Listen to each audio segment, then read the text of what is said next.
এই দেখেন বন্ধুরা, সেঞ্চুরিয়ান মলটা নতুন নয়, তবুও নতুনের মতোই হয়ে। বন্ধুরা, রবীন্দ্রনাথ ঠাকুর বই পড়ছে।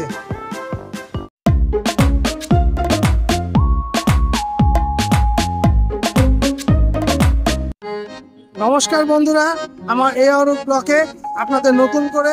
বন্ধুরা, এখন বেলা 1টা বাজে, আর এখন থেকে আজকে ব্লগটা স্টার্ট করছি বন্ধুরা।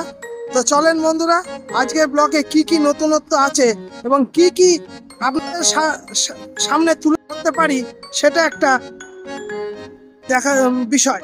তো চলেন বন্ধুরা, ভিডিওটার সঙ্গে থাকুন, অবশ্যই চ্যানেলটিকে সাবস্ক্রাইব। বন্ধুরা, আমি এখন ঠিক NH-12 একদম ব্রিজে আছি, ওভারব্রিজ। হ্যাঁ বন্ধুরা, এই ব্রিজটা হচ্ছে পান্থতীর্থ মোড় থেকে একেবারে পাঁচকুল্লা মোড়। আমি এখন ব্রিজের যে জায়গাটা দাঁড়িয়ে আছি তার ঠিক উল্টো দিকে হচ্ছে আগে ছিল আমাদের বিগ বাজার। হ্যাঁ বন্ধুরা, সেঞ্চুরিয়ান মলটা আর স্মার্ট বাজার, বিগ বাজারে এটা আগে ছিল বিগ বাজার, আর আমি ওভারব্রিজের ওপর থেকে ভিডিওটা করছি বন্ধুরা।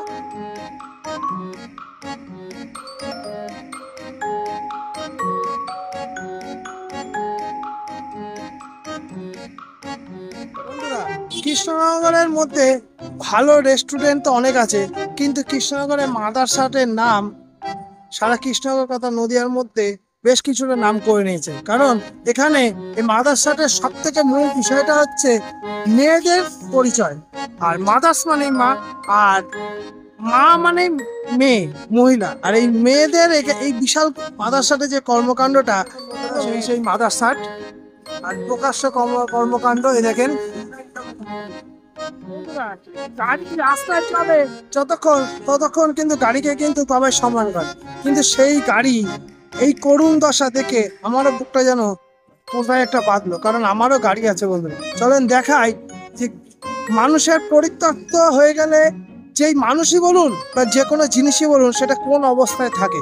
তো চলেন বন্ধুরা, দেখেন বন্ধুরা, একটা সময় কৃষ্ণনগর তথা সারা ভারতবর্ষ, পশ্চিমবাংলা, নদিয়া জেলাতে কত পারমিট লক্ষ লক্ষ টাকা দিয়ে মানুষ গাড়ি কিনেছে আর এইগুলোকে চালানোর জন্য। কিন্তু দেখেন ভাঙড়ি অবস্থায় গার্বেজের মতো পড়ে আছে বন্ধুরা। এই দেখেন বন্ধুরা, বিভিন্ন ট্রাক্টর, লরি গার্বেজের মতো পুরা। আমি এখন চলে এসেছি, এই দেখেন কৃষ্ণনগরের মহেন্দ্র শোরুম বন্ধুরা। হ্যাঁ, মহেন্দ্র শোরুমে। কারণ বেশ কিছুদিন আগে গাড়িটা মিস্ত্রিকে দেখিয়েছিলাম বেথুয়ায়, সে বলেছিল গাড়ির ফ্যান বেল্টটা খারাপ হয়ে গেছে। তা সেই জন্য এখান দিয়ে ভিডিও করতে যাওয়ার সময় এক যাত্রা পৃথক ফলের মতো শোরুমের পাশ দিয়ে যাচ্ছিলাম। তা দেখি যদি কথা বলে, মিস্ত্রির সঙ্গে কথা বলে।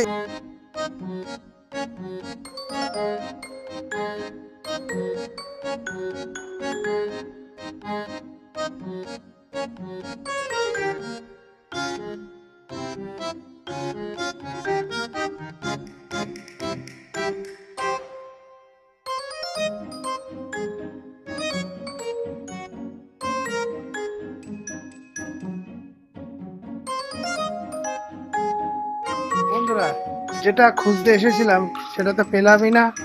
এটা আবার আরেকটা জায়গা দেখিয়ে দিল। আলফা গাড়ি, মহেন্দ্র গাড়ি হয়েও আবার অ্যাপে গাড়ির জায়গা দেখিয়ে দিল। তো চলেন বন্ধুরা, সেই জায়গায় গিয়ে দেখি। হ্যাঁ বন্ধুরা, অবশেষে পেলাম। এই দেখুন, এই যে আলফা গাড়ির এয়ার প্যাক। হ্যাঁ বন্ধুরা, যেখানে ইঞ্জিন দিয়ে যে জায়গাটাতে হাওয়া আসে বা এয়ার মেশিন, এটাকে কভার করে এই মেশিন। এইটার জন্য মহেন্দ্র শোরুমে গেছিলাম, কিন্তু ওখানে পাওয়া যাচ্ছিল না, প্লাস ওখানে 1200-র উপরে দাম। এখানে আমি কম দামে পেয়ে গেলাম মেশিন জিনিসটা। যদিও বা নতুন নয়, তবু নতুনের মতোই হয়ে আছে, কারণ গাড়ি এই জিনিসটা খুব কম পাওয়া যায়। এখানে মাত্র 300 টাকা পড়লো বন্ধুরা। তো বুঝতে পারছেন, যেখানে নতুনের দাম 1000-1200 টাকা, সেখানে যদি একটু কাজ চালিয়ে ভালো কন্ডিশনের মালটা পাওয়া যায়, অন্য একটু ঘুটে দেখলে 300 টাকায়, সেটা নেয় ভালো বন্ধুরা। তা বন্ধুরা, চলুন ভিডিওটার সঙ্গে থাকুন।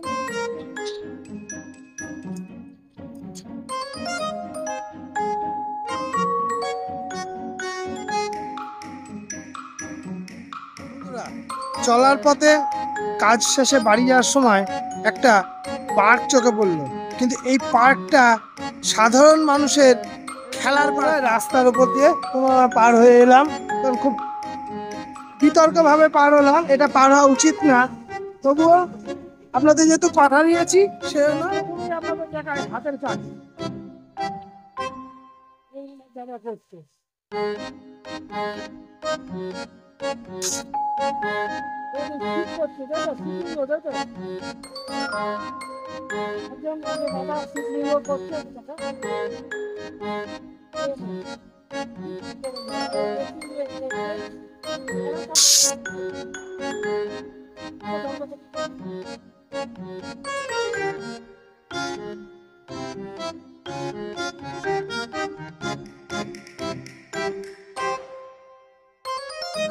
এনার নাম হচ্ছে তপন ব্যানার্জি।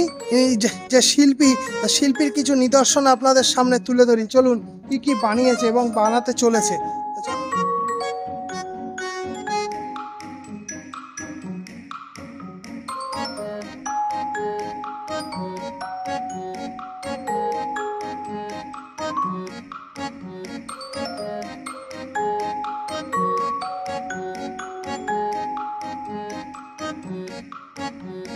দেখেন বন্ধুরা, পাথর কেটে বিভিন্ন যে মূর্তিগুলো, সেই মূর্তিগুলো এখানে দাঁড়িয়ে আছে, স্তম্ভের আকারে দাঁড়িয়ে আছে। আর বড় বড় মূর্তি তৈরি হচ্ছে বন্ধুরা, এটা ছোট মূর্তি নয়, অনেক বড় বড় মূর্তি, আপনারা দেখে বুঝতে পারছেন। দেখেন গান্ধীজির মূর্তি, গান্ধীজি বিভিন্ন রকম, এখানে বিভিন্ন ঋষি মহর্ষিদের মূর্তি তৈরি হয় বন্ধুরা। বিপুল সম্ভার বন্ধুরা, এই সম্ভারটা ছোটখাটো নয়, বিপুল সম্ভার বন্ধুরা। আমরা দেখাতে পেরে এবং নিজেরা দেখতে পেরে খুব গর্ববোধ।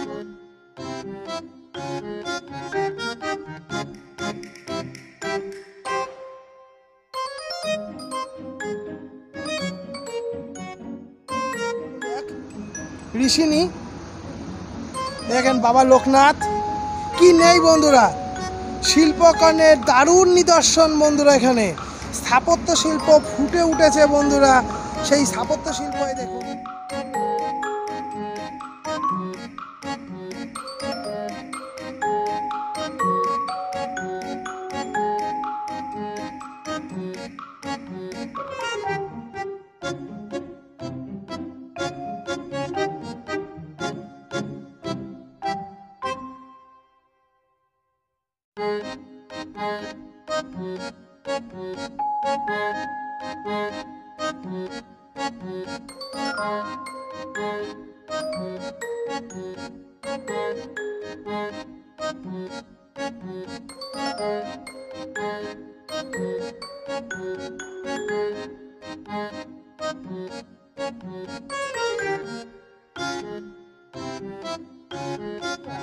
এই ভিডিওটা আমরা করতে পেরে নিজেকে ধন্য মনে করলাম। আর শিল্পী, এটা অন্তরে মানুষের মনে থাকে, আর এই অন্তরটা প্রকাশ পায় একমাত্র তার হাতের কাজের মাধ্যমে। আর আমরা সেই হাতের কাজকে বিশ্বের দরবারে তুলে ধরতে পারছি, কারণ ইউটিউব এমন একটা ব্যবস্থা, যে ব্যবস্থার মাধ্যমে সমগ্র মানুষকে, দেশ দেশান্তরের মানুষকে যে ভাষায় হোক সেটা তুলে ধরা যায়। আর আমি মনে করি সেই তুলে ধরার কাণ্ডারি কাজটা আমি একটা নিমিত্ত মাত্র, কারণ এই ভিডিওটা আশা করি আপনাদের ভালো লাগবে এবং চ্যানেলটিকে সাবস্ক্রাইব করবেন এ অরূপ ব্লগ, আর ভিডিওটাকে লাইক শেয়ার করবেন বন্ধুরা। আজকের মতো ভিডিওটা এখানে শেষ করছি। সুস্থ থাকেন, ভালো থাকেন, জয় হিন্দ বন্ধুরা।